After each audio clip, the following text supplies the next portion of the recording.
vinyl community? Welcome to another video with the Record Spinner. In today's video, I'm going to be diving into a little bit of KISS lore, and that is the prospect of what if KISS released Alive 3 in 1985 when it was originally supposed to come out.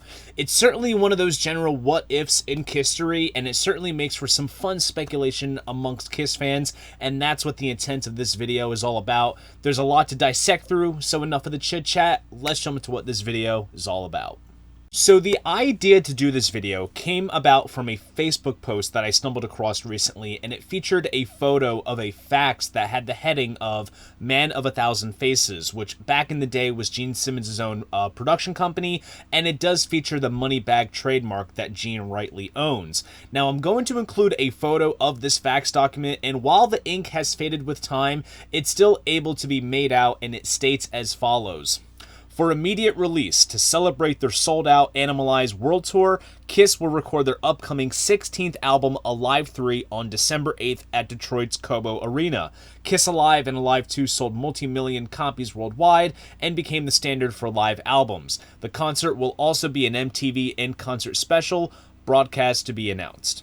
Now, KISS fanatics like myself are usually on top of this type of minutia in regards to proposed projects that never got lifted off the ground, but this was something I was not aware of until I saw it, and of course, one starts thinking how things would have went and something else happened.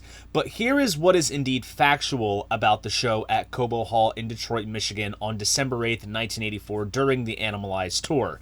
The show was recorded and broadcasted for WLLZ radio, and it was filmed for a specially edited MTV broadcast which fell on January 26, 1985 and was released on home video on April 19, 1985 as Animalized Live Uncensored, but with doctored / fixed up audio that was touched on in the studio, which certainly differs from the radio broadcast. But aside from the technical side of things, given the issues with guitarist Mark St. John that were brewing within the KISS organization, this was indeed the first show that Bruce Kulick did as an official member of KISS, thus ringing in the period of what is perhaps considered the essential KISS 1980s lineup of Gene Simmons, Paul Stanley, Eric Carr, and Bruce Kulick. So why was Alive 3 initially considered to come out in 1985? In a case like this, it's all down to the timeline and what was going on at the time. KISS was very much enjoying a commercial resurgence since taking off the makeup in 1983, releasing Lick It Up, and ultimately introducing themselves to a new generation of fans. Now, the Animalize album itself was the first album since 1979's Dynasty to be certified platinum upon it being released, and they had a big hit with Heaven's on Fire, which also received heavy MTV rotation. All of that propelled the sales of Animalize to nearly 2 million copies by the end of the resulting tour and a very well-attended concert trek. Now, it's safe to say that this was the peak of KISS's success in the 1980s. While in hindsight, I feel that Animalize is a bit of a weaker album in the KISS canon, but at the time, it did prove some good fortunes. Now, 10 years prior, in 1975, KISS had recorded and released the first installment of Alive, in which a bulk of the album was also recorded at Cobo Hall. So perhaps while the band saw it as an opportunity to capitalize on their new fortunes, it could also be seen as a sort of 10th anniversary looking back type of thing, where they wanted to kind of hone in on the impact that KISS Alive made back then and how it very much paved the way for them. Now, obviously, this prospect wasn't to be, and Alive 3 would ultimately be recorded in 1992 during the Revenge Tour and would be released the following year in 1993. But why didn't it come out back when it was originally stated to come out in 1985? Perhaps more emphasis was given to put out a new studio record, which would become Asylum. Maybe they decided to keep the show exclusively for the MTV broadcast and home video market. But one of the common tropes that bands did in the 1980s was release a live album and a resulting home video in conjunction. Prime examples from this time frame are Iron Maiden's Live After Death and Scorpions' Worldwide Live. Now, given that this would have been the third installment of the Alive series, there weren't any video counterparts for those albums, so perhaps it would have been seen as a bit wonky if there was both a live album and a home video, so probably best save it exclusively for the home video market. But there is also the case of studio trickery. Like I stated before, when the show got a home video release as Animalized Live Uncensored, various bits and pieces were touched up on in the studio, and this could have simply been for the video, or, like other Kiss Alive albums, the studio trickery was meant for the record.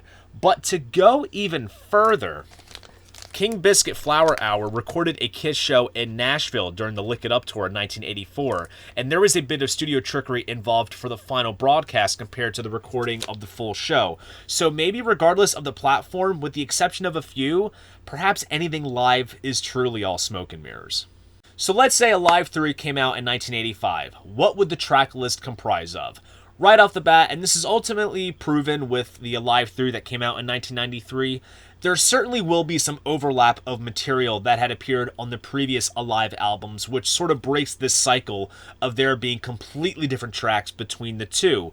But in traditional Kiss Alive fashion, it would certainly be a double album, and the track list would very much go in the vein of what the set list was for the show, which is as follows. Side 1, Detroit Rock City, Cold Gin, Creatures of the Night, Fits Like a Glove, Heaven's on Fire. Side 2, Thrills in the Night, Under the Gun, War Machine. Side 3, Young and Wasted, I Love It Loud, I Still Love You. Side 4, Love Gun, Lick It Up, Black Diamond, Rock and Roll All Night. Now, during the middle of the show, Gene, Paul, and Eric did solos, so those would also appear on the album in the order they were performed.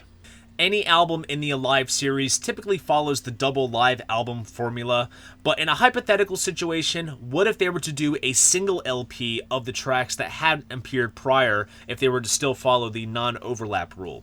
If that would be the case, the track list would be as follows.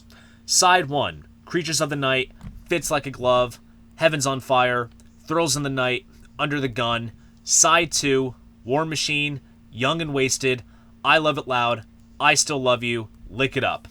On paper, this doesn't sound like a bad idea, and the track list is still rather solid, but given that Kiss Live albums traditionally followed the double album rule, it probably would have never happened this way.